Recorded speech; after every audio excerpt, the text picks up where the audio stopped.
right, good morning. This is Richard Hsu, host of Hsu Untied. And this morning, I'm really thrilled and honored to have with me as my guest Rory Sutherland, who's Vice Chairman of Ogilvy UK, a TED Global speaker, author of the best-selling book Alchemy. Rory, welcome to the program. It's a pleasure. Thank you for inviting me. So, Rory, let me start by asking you, what drew you into this profession? I mean, this doesn't seem the kind of thing that people wake up as a kid and say, I want to be an advertising and marketing executive. Tell me how you stumbled into this profession. Funnily enough, when I was about 12 or 13, from that age on, it was always one of the three careers I'd considered most. And that was partly because my teenage years coincided with what you might consider a bit of a golden age, particularly in British press and TV advertising.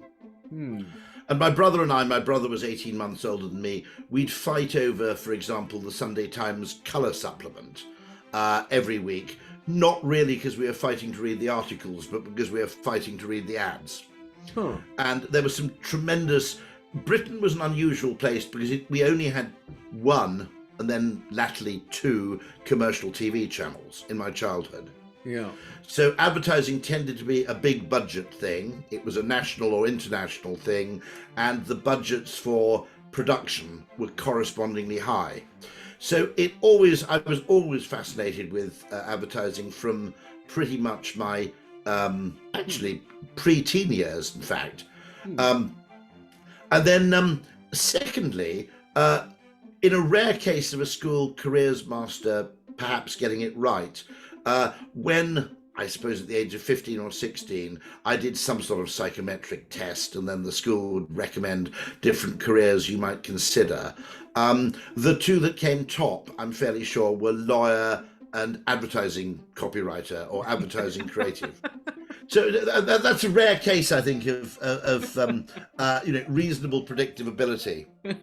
What were the two other careers that you were considering that you ultimately didn't pursue? You said it was one of three things you were considering. Law was the second one, and the third one, I'm just trying to remember. It's usually something like, completely different, like firefighter or something. I don't think it did recommend. I don't think I would have really cut it as a firefighter, but I think it was, funnily enough, it was law in particular, being a barrister, which is a peculiarly British form of lawyer, and advertising were definitely the top two. I'm just trying to remember what the third one was. Yeah. Well, being a former lawyer, I mean, I can sort of see some overlap. You're playing with words and you're double entendre, so I can sort of see that. Do you have any kind of sort of art penchant or art background? Is that part of your not really. I mean, my brother's an astrophysicist. My father, funnily enough, was a lawyer, did train as a lawyer before becoming an entrepreneur. My mother was a homemaker. My aunt was very, very early, and my mother's sister was practically, I think, the first woman to graduate from the University of Wales in architecture. Oh, interesting. So she was a lifetime architect. So that was as close as it got. In terms of pictorial art, not much, to be honest, in the family. Quite a bit of what you might call the verbals. From various parts of my family. And also you had an advantage growing up in Wales, where I would say in the Celtic fringe of the British Isles, the quality of conversation is disproportionately high. Interesting. Okay, well, it's almost conversation in Wales or Ireland, for example, and Scotland to a degree. It's almost like music in that you don't do it to convey information, but to show how good you are at it. It's almost like sort of bird song or the peacock's tail. It's done as a conversation is a kind of display mechanism as much as anything else. Okay, fair enough.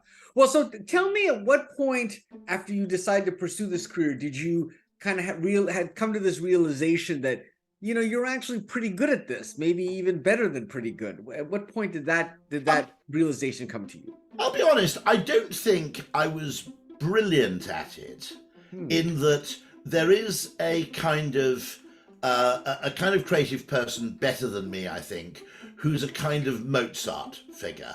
Yeah.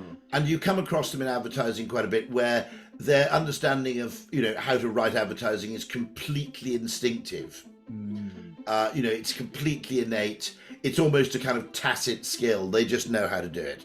And I'll be honest with you, I don't think I was one of those. I mean, I was pretty good. I wasn't saying I was appalling, but I was one of the people who was a bit more of a, a little bit more of a, I was kind of puzzled it out from first principles. You're more of a Salieri. That's probably being a bit unkind. But I mean, for example, if you look at different compositional styles, and that's true in nearly all creative fields, there are people who effectively just do it. And that's almost just an absolutely innate gift. I think I had some degree of gift, but I worked quite hard on polishing it. And I'd had the benefit, actually, first of all, working in direct marketing for the first years of my career. David Ogilvy always recommended that you should work in direct marketing as a creative before working in advertising, simply because it teaches you what works. And I also had the benefit of being in a part of Ogilvy in the late 80s, early 90s, where I think there was just a remarkable confluence of really, really interesting people. And, I could name about 10 of them. Drayton Bird, who was the chairman and sort of worldwide creative director at the time, was, if you like, the British Lester Wonderman. He was the kind of British guru in direct marketing terms. And it was an extraordinary place. I sort of fell into it a little bit by accident, having applied to a whole mixture of agencies. And looking back, I don't think there's a better place I could have ended up. I was undoubtedly lucky there as well. I mean, all these things, when you look back on your life, the role that sort of freak coincidences and happenstance plays in determining what happens. I think, you start to realize it when you're older, actually, that strangely, the decisive moments in your life aren't really planned in a way. Well, what would you say is your greatest skill in terms of in the world of advertising, direct marketing? Is it a certain insight you bring, or what would you say your strength is if you're not the Mozart as you talked about? Okay, that's not you. What Yeah, maybe I'm being a bit too modest. Beethoven, found composition very laborious, okay, but no one's saying that he was a shit composer, okay. It's a different style of composition, effectively. But I was someone who had to work at it to a degree. Writing, undoubtedly. I had the advantage of doing classics as a university subject, and actually one of the great virtues of doing Latin and Greek is that it unintentionally schools you in kind of grammar to a point where you're fairly confident in your writing.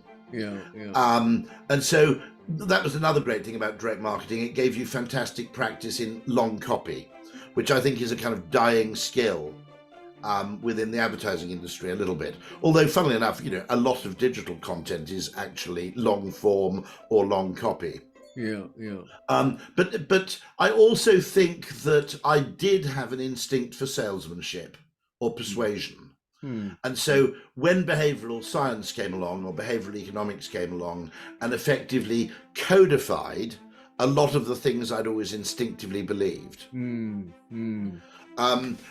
sought to understand them, and sought to actually, there's no coincidence that Dan Ariely's book is called Predictably Irrational, because it made the point that there wasn't just this random deviation from what economists would consider rational behavior.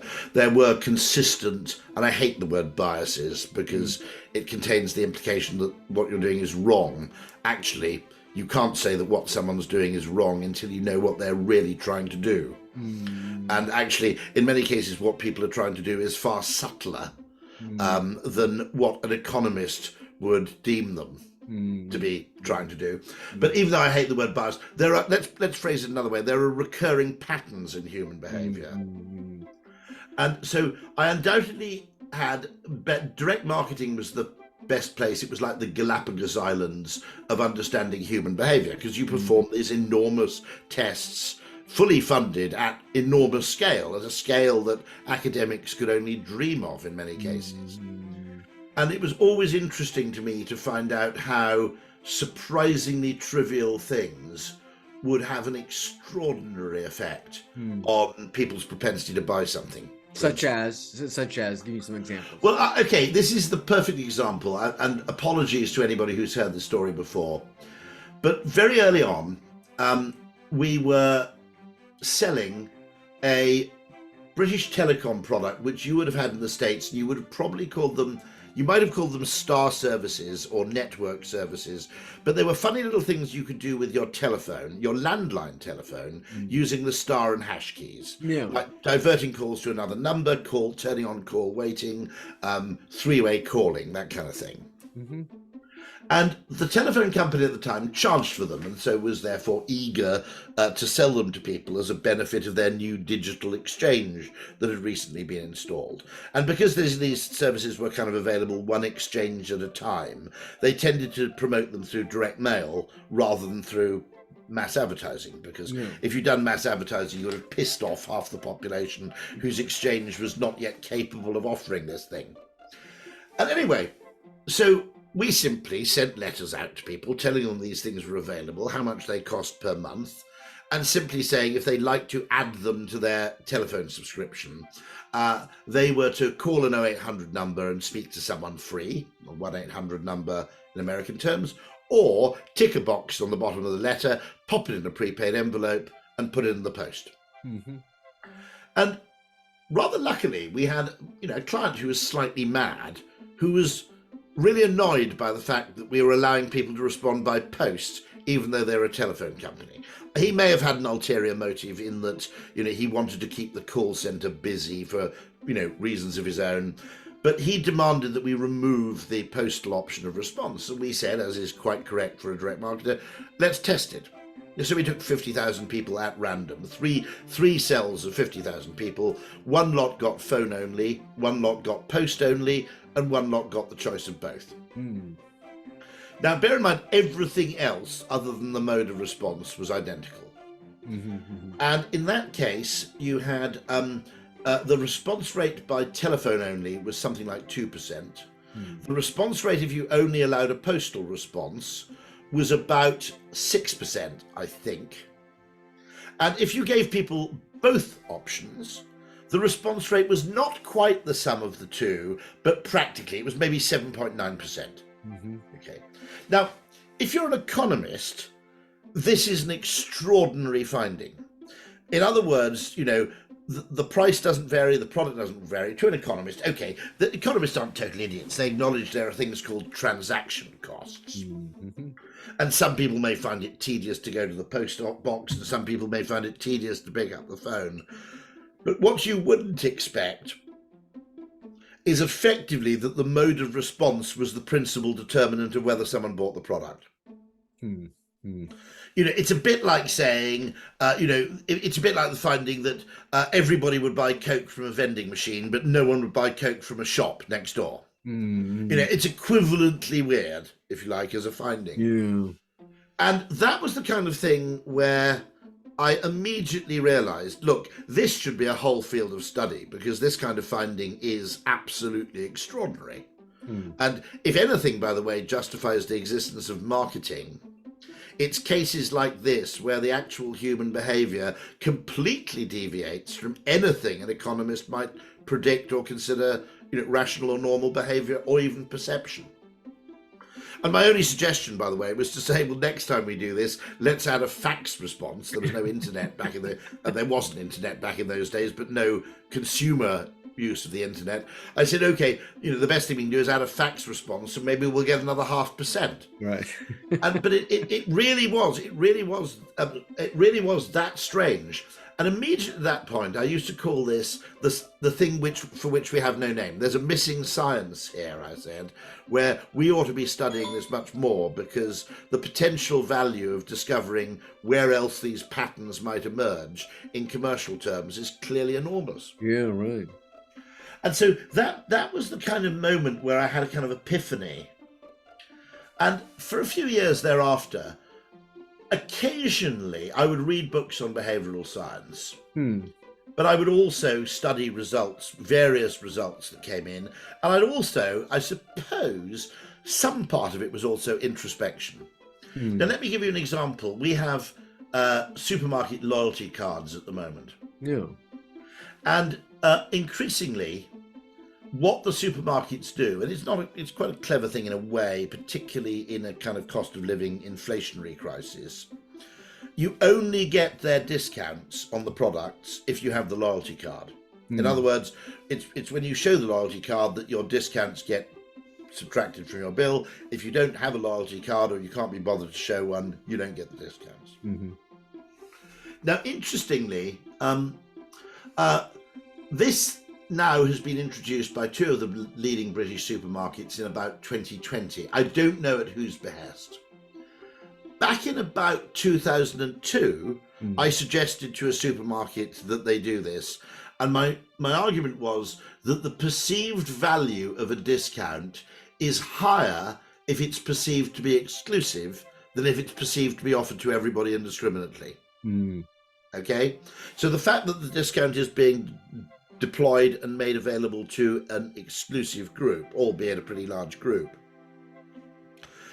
makes the value of the discount seem much, much higher than if you just said, hey, everybody, it's 25% off, Fritos. Mm-hmm. And if you think about it, okay, I'll give you another example of this.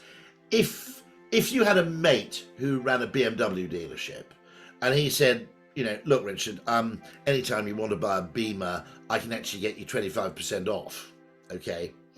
You would be much more excited and motivated by that than if BMW ran a sale where it was 25% off all Beamers. Yeah. Now, there's a really interesting thing in behavioral science which is called, I think it's called the something attribute effect. And it's known that if you basically say 20% off to all, say, ginger people, okay, ginger people, being part of the privileged group, get much more excited by this offer than if it were 20% off to everybody. Now, again, this conflicts with standard economic doctrine, where a 20% saving is a 20% saving, no matter who gets it. Yeah. But we don't interpret the world like that. We actually go, this must be a really serious discount because they've made it only available to a few people. Yeah, right. Versus, well, maybe this is just a meaningless discount, where they put the price up by 20% and dropped it again. Yeah. And so, those kind of things. Now, what was interesting about that is I suggested that in about 2001, 19 years before any of the supermarkets adopted it. But until behavioral science came along, or behavioral economics came along, I had no real body of scientific work to justify my argument. I just said, look, this sort of feels different if you do it this way. And everybody would go, yeah, very interesting, Rory, piss off. We'll go with the standard economic approach, if you don't mind, and we'll give people some points. And what was so valuable about behavioral science was that you could actually go in with a counterintuitive suggestion or an unusual suggestion and defend it. It was more than merely a hunch. Look, there is a whole body of evidence which suggests this may actually be a common pattern in human behavior.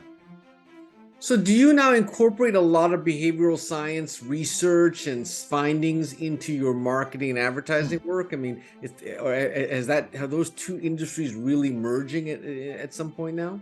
I think it's I think two things. One, I think it's a tragedy. Well, personally, I think that there was a degree of behavioral science in advertising in the 50s and 60s.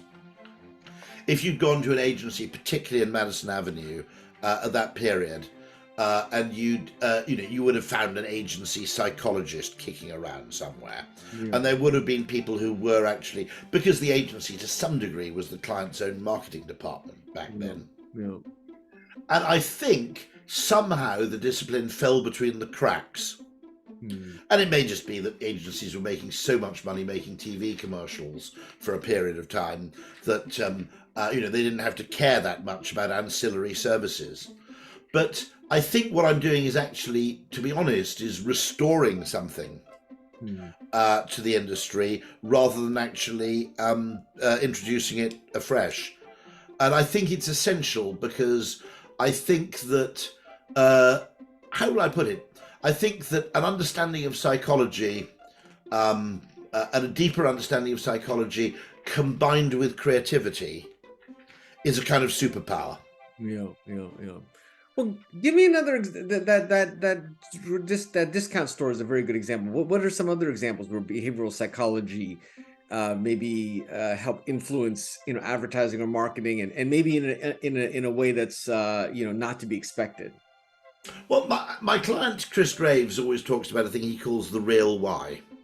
And it's a bit similar to JP Morgan's point that for everything anybody does, there are two reasons: a good reason and the real reason. And one of the things that we would do undoubtedly is ask the question, why are people really buying, for example, luxury goods? Mm. Are there cases where, what are they doing here? And what does it mean? And they may not be aware of the real reason, or the real reason may be, to some extent subconscious or indeed repressed. Mm. Or opaque to introspection. But an example would be in the purchase of wine, also true perhaps of expensive clothes as well. It isn't really a price utility trade-off.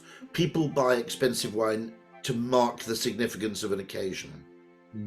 Whether it's to highlight generosity if they're giving the wine, or hospitality if they're serving the wine, or if they're sharing the wine, it's a birthday, an anniversary or something, and it simply requires greater expenditure. Mm-hmm. And understanding that, for example, is, I think,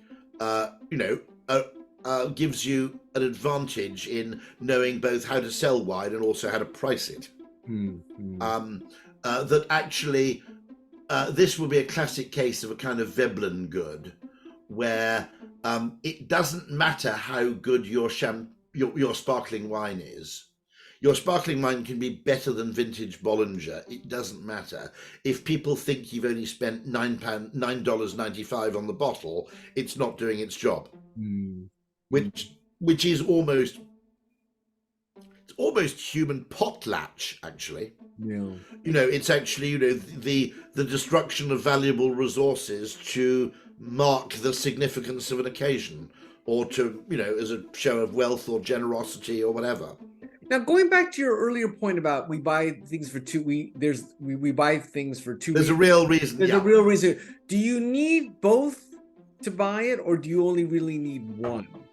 Well, this becomes very interesting, because I would argue that environmental sustainability is not irrelevant, but it's much better as a supporting argument than as the main argument. So if you basically say this thing is rubbish, but it's environmentally sustainable, don't expect many people, not even people who are actually, profess to be all that green, to buy it. A few people will, for sort of hair-shirted counter-signaling purposes. Yeah. But actually don't expect that to make its way to the mainstream. And the people who buy a Tesla, the fact that it's environmentally friendly, clean, has no emissions, has a value. Yeah. It's not the principal motivator why people bought the Tesla, compared with 0 to 60 in 5.4 seconds, or whatever it is that that they do. And it's interesting because I think David Ogilvy always said that even though the reason people buy things is emotional, they also need, and this is an argument I think to a great extent for long copy advertising, that although they're making an emotional decision to purchase the new Rolls Royce, which at 60 miles an hour, the loudest thing is the ticking of the clock, even though it's an entirely emotional decision, really, they need an excuse to explain, as if to a court of law, or more likely their friends, peer group, people they admire, people, parents, wife. They need a rational excuse to explain why they did it. Yeah. There are exceptions to that. I don't think anybody had a rational explanation for why they bought a pet rock, for example, or a Tamagotchi. Okay, but in most sort of more momentous purchases, we need what David Ogilvy called an excuse. You could call it a post-rationalization. Yeah. And actually, I suspect one of the interesting things is that people who buy Teslas actually become more environmentally conscious Mm. as a consequence of buying the car. There's a great argument in, psychology and behavioral science that in many ways it isn't our opinions that drive our behavior, but our behavior that drives our opinions. Yeah, interesting. Bob Dylan in Brownsville Girl has the wonderful phrase, we don't do what we say we believe, we do what's convenient and then we repent. And actually it's more like we do what's convenient and then we post-rationalize. Yeah. And I think those kind of insights are actually vitally important, because it may be that the way to actually, and this is why I think this is interesting. Okay, now you might go, gosh, why did you go into advertising? Well, my view is that advertising marketing is the Galapagos Islands of understanding human behavior. It's where the peculiarities and anomalies are in most visible display and most susceptible to measurement. Yeah. And why that matters is that it's fractal. The patterns that manifest themselves at a small level, where it's often very visible and very clear, also manifest themselves at a much bigger level. So the same thing, the same technique that you may surprisingly find works in selling a chocolate bar could work in selling people on, for example, recycling their waste. Yeah. And by the way, that insight I just mentioned, which is that, maybe people's opinions are a byproduct of their behavior rather than vice versa. We've used that. I'll give you an example of a campaign we ran where, without mentioning anything about the benefits of recycling, the whole purpose of the campaign was to get people to get a second bin. The campaign line was "one bin is rubbish," and it very successfully persuaded a large number of Londoners to get 2 bins. Why? Because once you have 2 bins, you will almost certainly separate your recyclables from your trash, because it's easy and a logical thing to do. If you only have 1 bin, with the best will in the world, even if you're a self-avowed environmentalist, you're going to reach that point where you go, oh, sod it, chuck it in there. I can't face looking at this ghastly discarded coffee cup any longer. I'm going to put it in with all the recyclable stuff. Yeah. And so it is really, really important, because in many ways, I think, the role of marketing in human progress of all kinds is underestimated, underplayed, and unfairly discounted. And the reason I say that is that, of course, because we as humans all post-rationalize our decisions, no one ever says, I wouldn't have bought the iPhone, but I thought Steve Jobs' marketing effort was so good, I was persuaded into buying one. Okay? They don't say great marketing. When marketing is great, what they say is great product. And they don't say I was persuaded to buy an iPhone, they say I decided to buy an iPhone, because they like to make themselves the agents of their own actions with this kind of post-rationalization.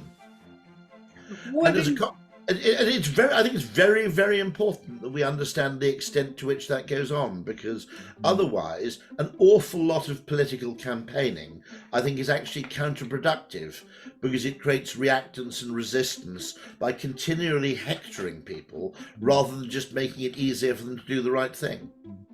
What, in your mind, what do you cite as the most, say, brilliant advertising or marketing you've ever witnessed or you've come across, would you say? That's a good question. My favorite campaign, the one that I probably would have loved to have worked on most, and I think it's very difficult to ask someone their favorite campaign. Yeah. Because I used to change my mind on this a lot.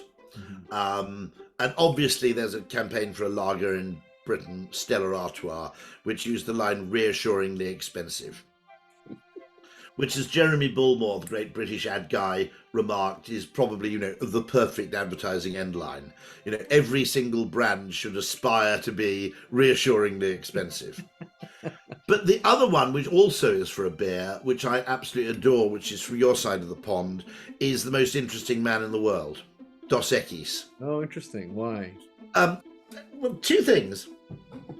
One, I would have just loved to have worked on it, because you had this Hemingway-esque character. There was all the kind of wonderful sort of, slightly anachronistic humour, But also for a very interesting thing, which is that the end line, before they said "Stay thirsty, my friends," they said, the most interesting man in the world declared, "I do not always drink beer, but when I do, I prefer Dos Equis."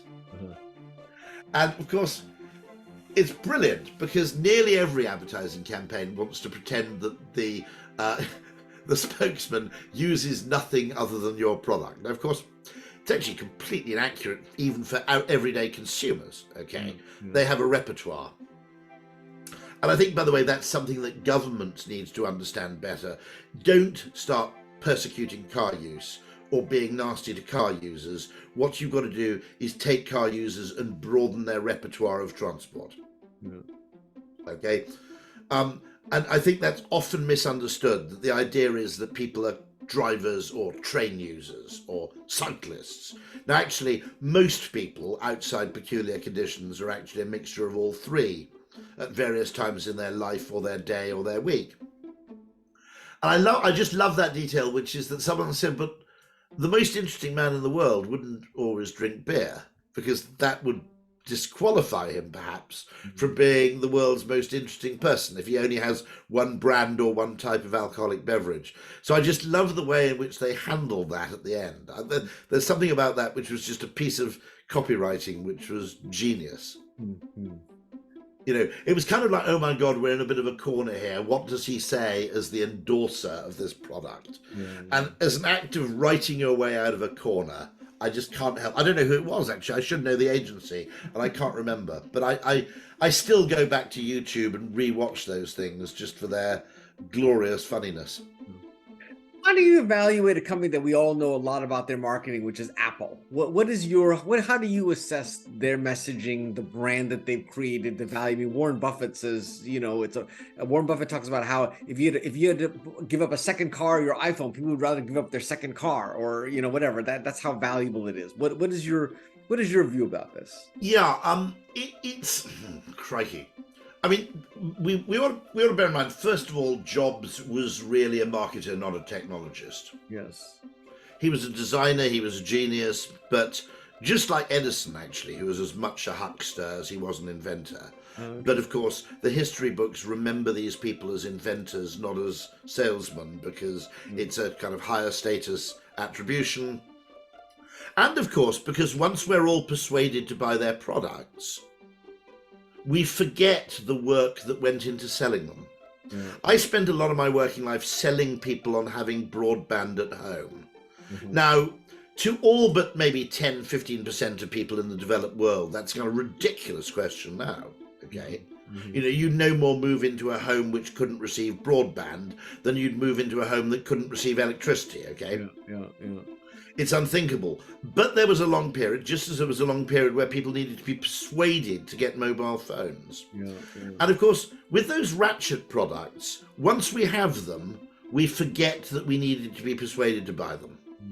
Now, the iPhone was a remarkable thing, but it's worth noting that functionally, the first iPhone wasn't all that great.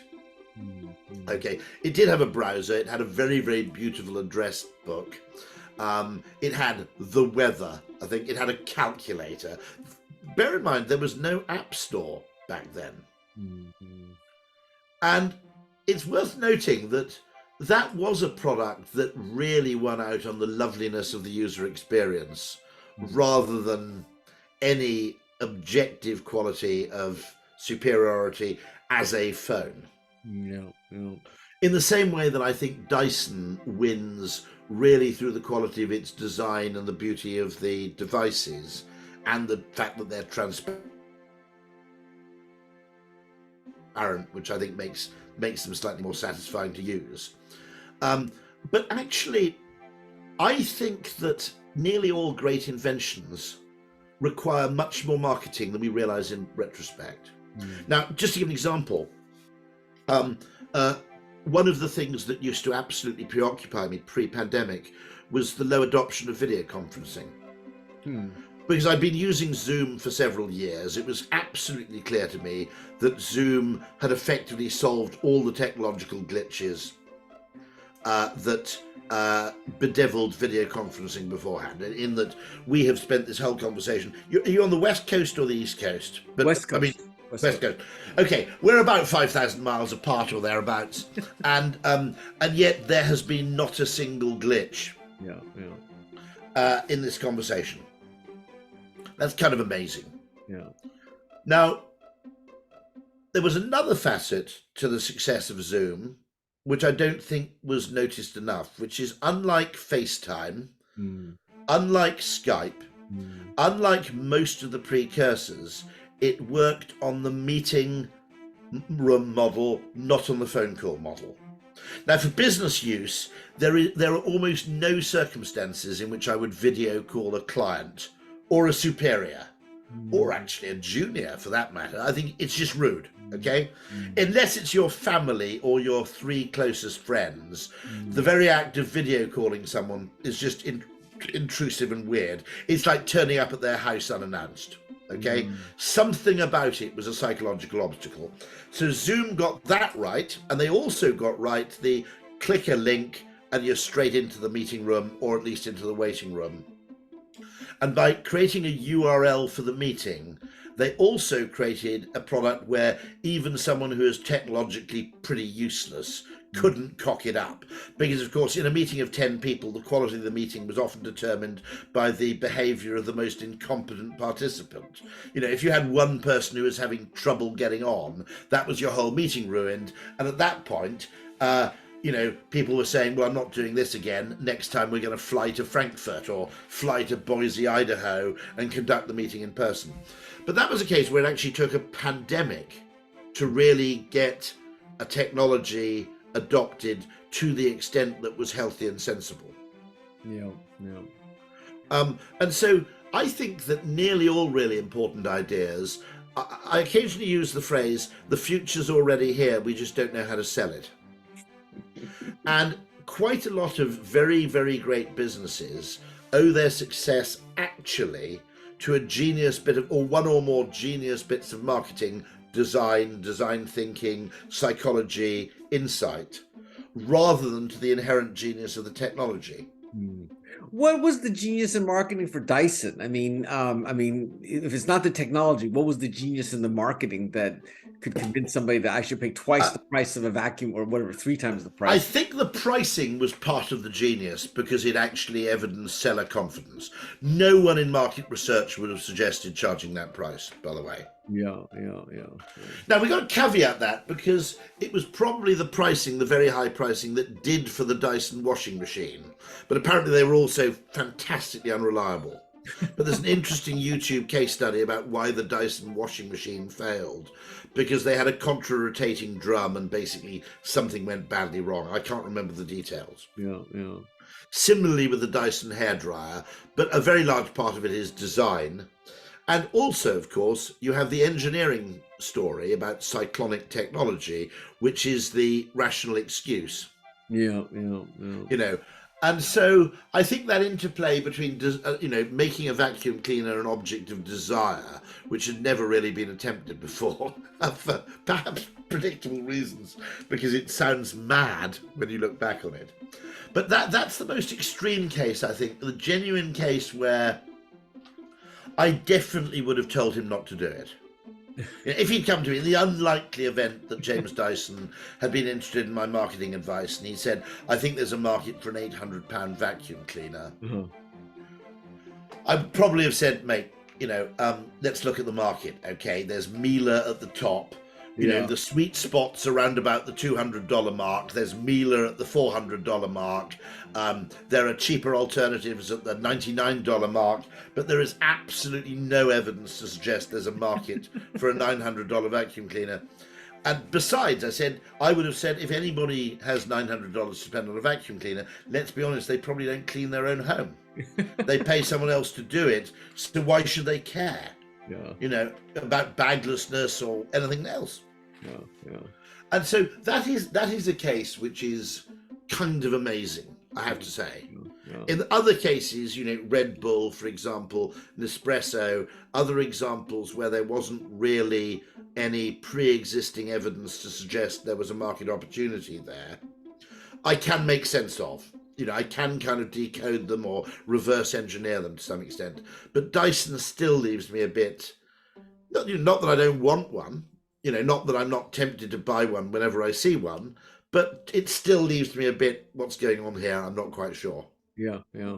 What is your analysis of a company like Peloton, which had, I mean, is that a part company that is its, I mean, do you attribute its demise from marketing, or is it just a demand that was artificially created by the pandemic? What is your view of that? This is a really interesting distinction, which is the Peloton actually did enjoy much more considerable success when they put the price up. It's worth noting that they were partly the product of what I call a counterintuitive, non-economic marketing logic. And by making it expensive, they made the perceived value and status of the whole thing higher. Yeah.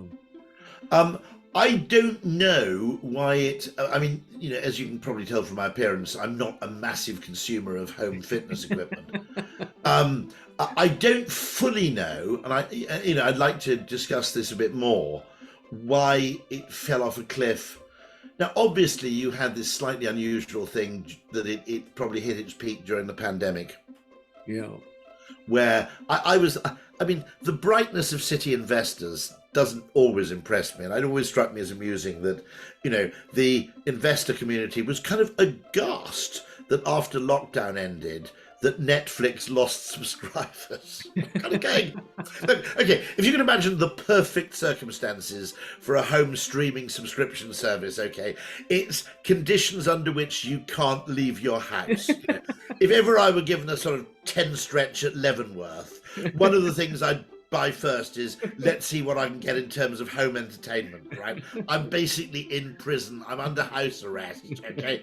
And the fact that when that house arrest ends, a certain number of people cancel their subscription, and very few people who hadn't subscribed during the pandemic suddenly decide, well, now I can go out to the pub and see all my friends. Yeah. It's time to subscribe to a film service.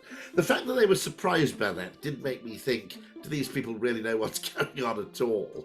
The Peloton may have suffered from the end of lockdown, in that, I don't know, whether the I will go and look for a detailed case study on that because it interests me. But there is a really interesting thing. I mean, we were just having a discussion on Twitter, slightly mischievously, saying that it's possible that ChatGPT is, if you look at the typical user uses it 5 times and then never bothers again. I've piddled around with it. I've never been back. Now, everybody says, yes, but they said that about the internet in the beginning. Well, actually, they didn't say that about the internet in the beginning, because I was using the internet before there was a web back in 1986, and all you had was news groups. But even then, I thought, this is a really, really fascinating thing. I'm talking to people all over the world for free, okay? Nobody, for example, there are ratchet products, I always call them, things where once you've had them, you can't go back. Okay, and the reason is that the thing changes your expectation or your utility function or your preferences to such an extent that even though you may not have wanted it beforehand, your expectations are so significantly changed by experience of the product that reverting to a world without it seems impossible. And the mobile phone, of course, is an unbelievably strong ratchet product, to the extent that even going without my phone for a day, I've left one of my phones in the car and already I'm starting to hyperventilate a bit. Okay. That's an extraordinary product. The tablet a little bit less so. That's a product where if your tablet breaks, you probably don't buy a new one immediately, depending on circumstances. Okay. The air fryer, I was described, I was an evangelist for air fryers before they became fashionable, because my own experience of buying one was that it was an example of that transformative technology. The Japanese toilet is another thing. Nobody wants one, but once you've had one, you can't go back to dry wiping. Electric cars, I think, oddly, I've always had a hunch, this is a bit of an irrelevant conversation for American listeners, but I've always had a fairly confident observation in Britain, that although lots of Britons say, ooh, I don't want an automatic, I want a stick shift, I want a manual, I like the feeling of control, actually everybody in Britain who ended up driving an automatic stuck with automatics. Yeah. Don't get me wrong, if you're a racing driver, or if you live in the north of Scotland where you have gorgeous open empty miles of winding road, I can see the pleasure of double declutching and changing down just as you hit the crest of the hill and so on. But for most driving, most of the time, the automatic is just vastly preferable. Okay, and in the same way, I've got a vague hunch that once you've driven a car with one pedal driving, i.e. an electric car, it's quite difficult to go back to an ordinary car. But it's very interesting because someone was healthily saying, look at the churn on ChatGPT. Maybe this is now one advantage I've got is I'm old, because young people go, oh yeah, but people knock all great technologies at the beginning. Well, actually, yes, that's kind of true, but some of the time the knockers are right, but we forget about those occasions. Okay, 3D TV. Okay, you probably remember in the US there was a kind of belief that 3D TV was, just about to basically break through, and that happens. It would happen with 3D cinema. About every 30 years, someone gets excited about 3D TV. Second Life. Okay, there were loads and loads of things which are massively faddish, which didn't stick. MySpace. Okay, and it's worth noting that just because something grows very fast doesn't mean it's not going to fall correspondingly quickly as well. What about VR glasses? What is your take on what is your prediction of okay I need to know more. What Apple has done strikes me as very clever, because it seems to be a standalone computer and it also has serious business applications. Okay, like video conferencing, because I've always wondered, now, do you know the answer to this question? I can see entirely how I could actually enjoy a Zoom call using those Apple glasses. But what do they see? Do they see, do I have to have a separate camera and they see a picture of me with enormous fly-like compound eyes, which would look a bit weird? That was a question that I read somewhere, that basically what happens is Apple uses the lenses and basically recreates your picture without the glasses. So it actually makes me look as if I'm glasses free. One area where the world's hardware manufacturers have disappointed me is I thought that a year into the pandemic, people like Nikon, Sennheiser and Samsung would get together to produce really high-end video conferencing equipment. And portable, or maybe for your home office, which would become a kind of status symbol. You'd have your mic hanging down from above with Rode or Sennheiser or Shure or whatever it might be, and the bling of your video conferencing setup would become, as the wonderful guy who runs a fantastic distribution startup said, it's the $2,000 Italian suit of the 2020s, is your video conferencing setup. And it disappoints me that no one marketed that. And now, interestingly, I thought Google bottled on Google Glass too soon. Because they bottled on it in a way before it had its own app store. Before they'd given the wider market the chance to find alternative uses for it. Now, it does survive Google Glass, apparently, in warehousing. Because if you're a warehousing employee, it basically goes turn left, third rack along, fifth from the top, take two. And you effectively just walk around with both hands free, gathering up from the warehouse whatever it is that's needed. And it always struck me that I would have quite liked one that just told me the time, what my next meeting was, whether I was running late, and even most valuable of all would have been the name of the person I was talking to. Richard. Okay? Because the great thing about Zoom, okay, is you won't have that terrible panic moment where I go, Dave. Okay. But there were uses for Google Glass. They made the mistake of not making it clear when it was filming people. There were a few mistakes. They also made it a bit too expensive and a bit too nerdy. But fundamentally, it wasn't a bad idea. It was probably a better alternative to the smartwatch in many ways. Because here was something where you didn't, in other words, you could participate in a meeting being fed information without actually having to look rude. Okay. Yeah.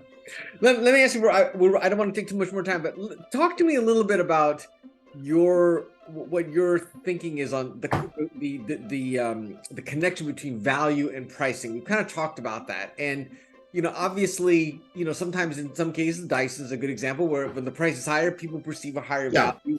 Is that always the case? Is that not always the case? How do you, because obviously every company would like to charge as much as possible. So not quite. I think there's another alternative, which is often forgotten, which is that you sometimes need marketing to destigmatize a low price.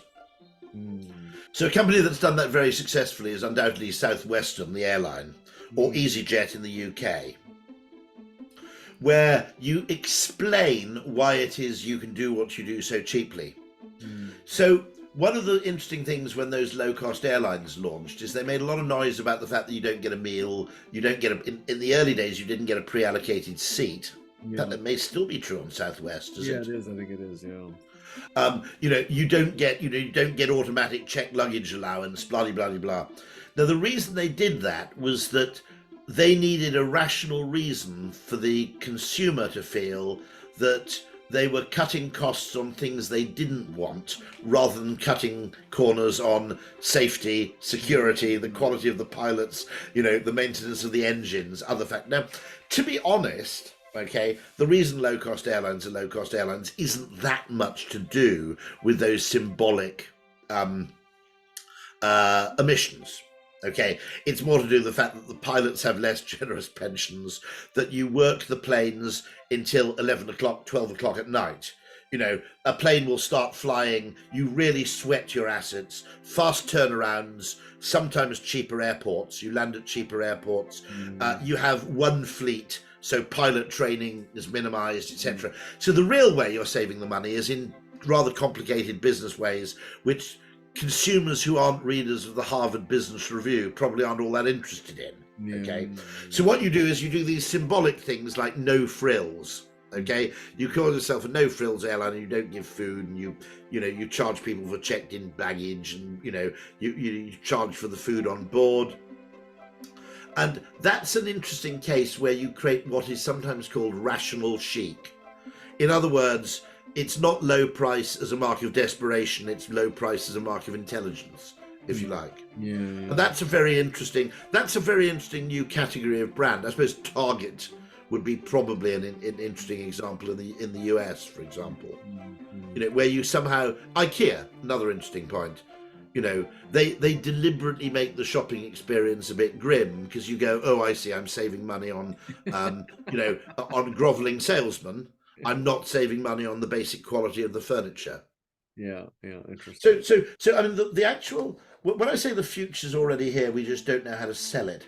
I think that as much innovation and experimentation goes on and is necessary in any successful enterprise in terms of how you package, present, promote, and frame the product, as in what the product is itself. And I'll give you a lovely example of this. Now, I do have a partial solution, but I love your listeners to come up with solutions of their own, which is, I think the perfect illustration of this is solar panels, where very, very clever people, many, many times cleverer than me, have made them affordable to manufacture, in some cases capable of being curved, very, very efficient at turning solar energy into electrical power, and a solid state system, to such an extent that the UK, can now produce quite a lot of solar power. It's not just, Phoenix, Arizona and sub-Saharan Africa. You can actually, Northern Europeans can install solar panels, and it makes sense. Genius. But no one's worked out how to sell these things. Right, because it says, go to someone you've never heard of locally, give them a check for $27,000. They'll come along and install on your roof. Now, what if you've got a big garden? Why is it got to be on the bloody roof, right? Okay. But on your roof, immovable panels attached to a house with the possibility of roof damage, attached to a house which you may be planning to sell in 6 years' time. Okay, and with it being in the lap of the gods, whether your local electricity supplier will actually credit you for any energy you feed back into the grid during the day. Now, that's the kind of purchase decision humans really, really hate making. Really, really hate it. So just an example, I've got Philips Hue bulbs. I wrote, Alexa, turn the study lights to red. You may not be able to hear me, but I can actually, now I didn't, if Philips had come to me and said, how would you like to spend £1,500 replacing all the bulbs in your home with bulbs that change colour on demand? Okay? Yeah. I would have said, piss off. Stupidest idea I've ever heard. What happened is I got 4 of them. Okay? And it was quite a sensible decision because my daughter didn't have a light switch in her bedroom, so she had to either come downstairs to turn off her lights before she went to sleep or shout at us to turn her lights off. So I worked out that it was cheaper to install 4 Hue bulbs and give her an app than it was to get an electrician in to do the wiring for the second switch. Yeah. And I got these 4 bulbs, and I thought they were pretty cool, to be honest. And then 2 more bulbs went. And I thought, well, you're in for a penny and for a pound. I'll get 2 more Hue bulbs. And over a period of about 7 years, I've ended up with a home which is, basically 95% Hue lighting. Not all changing colour, but all remotely controlled lighting. And it strikes me that you could so easily sell solar energy if you could work out a modular system where you start with a commitment of $2,000 and it helps you charge your car. By the way, okay, most days I only drive about 10 miles because I go to the station and come back. Now, actually, a battery with 3 solar panels for $2,500, okay, which was sufficient to just restore the energy I'd used driving to the station and back, would be a pretty exciting investment for me. And on 90% of days, it would provide me with all the energy I needed for my motoring. Now, the fact that everybody basically seems to have this weird solution that, why has it got to be in my house? Shouldn't it be in a field a mile away? Could I just buy electricity in a field a mile away and then feed it into the grid and get a discount off my own bill? There are lots and lots of questions here which need to be asked, but what I'm saying is that quite often the tough bit, and this is the great example of Netflix. I always give this example because Blockbuster Video was widely ridiculed for refusing to buy Netflix for $50 million. When they turned down the offer of buying Netflix for $50 million, Netflix was basically one of quite a few DVDs by post.